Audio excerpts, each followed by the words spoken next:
Lok Adalat judge ఎవరు అన్న, జడ్జికి ఏం సంబంధం అనేది కూడా వ్యాఖ్యానించారు. సో అది కోర్టులో అవును. ఉన్న అంశాల మీద కూడా ఆయన ఆ నిందితుడిని వెనకేసుకు రావటం ఎస్ ఎస్ పార్టీకి మంచి వస్తాను, మళ్ళీ వస్తాను సార్. ఎస్ ఎస్ ఓకే, వస్తాను, మళ్ళీ వస్తాను మీ దగ్గరికి. యా, వినీల్ గారు గుడ్ మార్నింగ్ అండి. ఒకసారి మీ దగ్గరకు వచ్చే ముందు సార్ అది ఒకసారి ఆ డాక్యుమెంట్ ప్లే చేయండి. వినీల్ గారు, నిన్న మనం చూసాం కడూరు చిన్నప్పన్న, ఈయన అసలు ఎవరు ఈయన, ఆయన వచ్చేసి వైవి సుబ్బారెడ్డికి ఏం సంబంధం, ఇతను వేమిరెడ్డి ప్రభాకర్ రెడ్డి పిఏ కదా అని చెప్పేసి ఆనాటి ముఖ్యమంత్రి ప్రస్తుతం వైసీపీ అధినేత జగన్మోహన్ రెడ్డి గారు మాట్లాడినటువంటి మాటలు విన్నాం. మీరు ఒకసారి ఆ డాక్యుమెంట్ చూడండి. ఈ డాక్యుమెంట్ వచ్చేసి జియో నెంబర్ 2234 2019 సెప్టెంబర్ 10వ తేదీ ఇచ్చినటువంటి జియో ఇది. ఇందులో ప్రిన్సిపల్ అడ్వైజర్ టు సీఎంకి సంబంధించినటువంటి ప్రిన్సిపల్ అడ్వైజర్ నెంబర్ 277 2019 ఆగస్టు 13వ తేదీని ఇచ్చినటువంటి ఒక లెటర్ని బేస్ చేసుకొని ఆయన పేరు మీద ఒక జీవో ఇచ్చారు.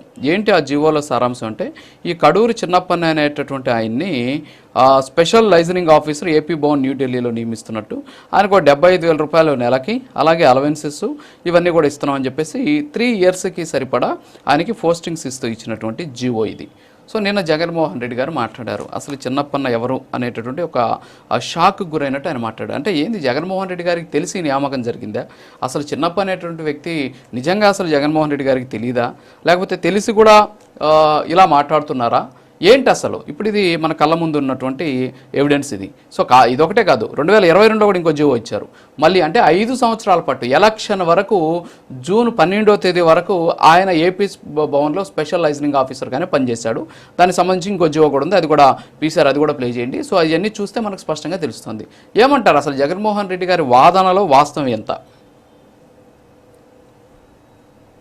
రాజు గారు, మీకు ప్యానెల్లో ఉన్న సభ్యులకి అలానే ప్రైమ్ 9 వీక్షకులందరికీ కూడా నా నమస్కారం అండి.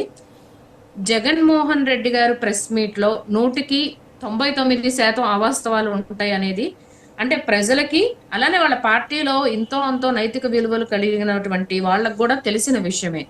ఇక్కడ క్లియర్ గా జీవో కూడా మీరు ప్రెజెంట్ చేశారు.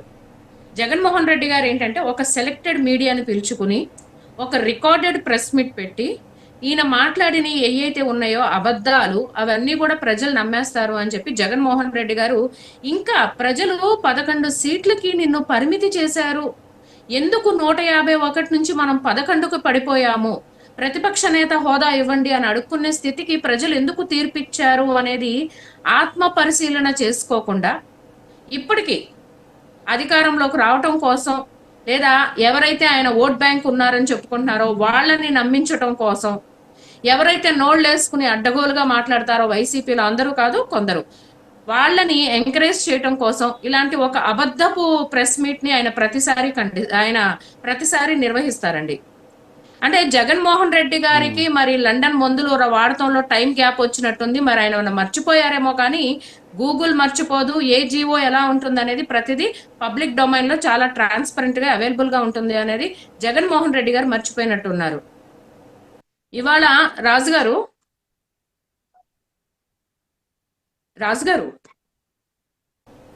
మాట్లాడండి మేడం. రాజుగారు ఆడిబుల్ గా ఉందండి? వినిపిస్తుంది, మాట్లాడండి.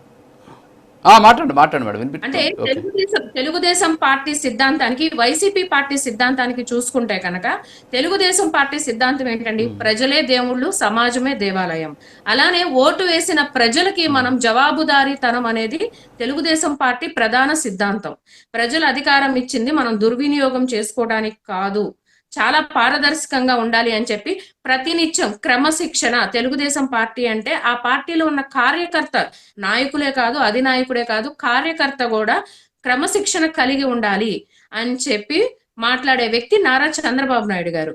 మరి జగన్మోహన్ రెడ్డి గారు ఒక మాజీ ముఖ్యమంత్రి అయ్యుండి, ఒక పార్టీకి అధ్యక్షుడు అయ్యుండి ఆయన ప్రెస్ మీట్ లోనే మాట్లాడుతున్నారు, రపా అని నరుగుతామన్నారు, తప్పేంటి అని చెప్పి మాట్లాడుతున్నారు. బహుశా ఇలాంటి వ్యక్తిని, ఇలాంటి అధ్యక్షుడిని, ఒక మాజీ ముఖ్యమంత్రిని మన ఆంధ్రప్రదేశ్ తప్ప ఇంకే దేశ రాజకీయం, అంటే మన దేశ రాజకీయంలో ఎక్కడ చూసుండం మనం. మొన్న జరిగిన రీసెంట్ ప్రెస్ మీట్ లో కూడా పరకామణి విషయంలో కూడా $9 కదా, అదేం పెద్ద నేరం కదా, చిన్న దొంగతనం కదా. మరి నిజమే, లక్షల కోట్లు దోచుకున్న జగన్మోహన్ రెడ్డి గారికి $9 చిన్న దొంగతనం లాగా అనిపించిందే తప్ప ఇది స్వామివారి సొమ్ము, ఇది సెంటిమెంట్ తో కూడుకున్నది, ఇది దొంగతనం కిందే పరిగణిస్తారు అని చెప్పి, అంటే చిన్న కామన్ సెన్స్ అనేది కూడా బేసిక్ గా కూడా ఆలోచించకుండా మాట్లాడుతున్నారు ఆయన. జగన్మోహన్ రెడ్డి గారు ఓడిపోయాక ఆయన చేసిన వినీల గారు ఇప్పుడేమో కాదు మేడం, ఇప్పుడు ఇక్కడ ఒకటి కావాలి ఏంటంటే, జగన్మోహన్ రెడ్డి గారిని నమ్ముకున్నటువంటి నాయకులు వాళ్ళు తప్పు చేశారా లేదా పక్కన పెడితే, వాళ్ళని కాపాడుకునేందుకు ఒక అధినేతగా ఆయన చేస్తున్నటువంటి ప్రయత్నాన్ని కొంతమంది ఆహ్వానిస్తున్నారు. కానీ మీ పార్టీకి సంబంధించినటువంటి అధినేత చంద్రబాబు మాత్రం కొంతమంది తప్పు చేసినటువంటి వెంటనే వాళ్ళ మీద కఠినమైనటువంటి చర్యలు తీసుకుంటూ ఉన్నారు. ఎవరు రైట్ అంటారు అసలు? అంటే నమ్ముకున్నటువంటి నాయకులను కాపాడేటటువంటి వ్యక్తి కరెక్టా, లేకపోతే నమ్ముకున్నటువంటి నాయకులను శిక్షించేటటువంటి నాయకుడు కరెక్టా? ఏమంటారు మీరు? ఇక్కడ మనం చూడాల్సింది ప్రజాస్వామ్యం అండి. ఇక్కడ నాయకులు, అధినాయకులు, ప్రజా ప్రతినిధులు కాదు. అల్టిమేట్ అక్కడ కావాల్సింది మనకి రాజ్యాంగం, జ్యుడిషియరీ, అలానే ప్రజాస్వామ్యం, ఇవి కావాలి. కాబట్టి చంద్రబాబు నాయుడు గారు అంటే తెలుగుదేశం పార్టీ కానివ్వండి, చంద్రబాబు నాయుడు గారి విధి విధానాలు, ఆయన క్రమశిక్షణ కాబట్టే ఆయన ఇప్పటికి 4 సార్లుగా సీఎంగా ప్రజలు ఆయన ఆమోదించారు. మరి జగన్మోహన్ రెడ్డి గారి విధి విధానాలు 2019లో ఆయన అధికారం రావడానికి ఎన్నో అబద్ధాలు చెప్పారు. అవన్నీ కూడా ప్రజలు నమ్మి ఆయనకు అధికారం ఇచ్చారు. ఒక్కసారి ఆయనకు అధికారం ఇచ్చారు, మళ్ళీ కనీసం ఆయన ప్రతిపక్ష నేతగా కూడా కూర్చోవడానికి అర్హత లేకుండా ప్రజలు తీర్పిచ్చేశారు. ఎవరినండి ఈయన వెనకేసుకొచ్చేది?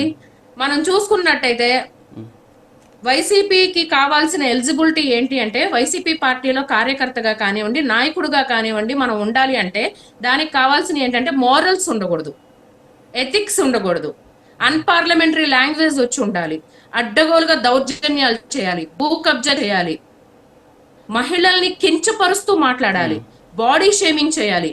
ఇవి ఉంటే, ఈ క్వాలిటీస్ ఉంటే వాళ్ళు వైసీపీ కార్యకర్తలుగా కానివ్వండి, నాయకులుగా కానివ్వండి వాళ్ళకి ఒక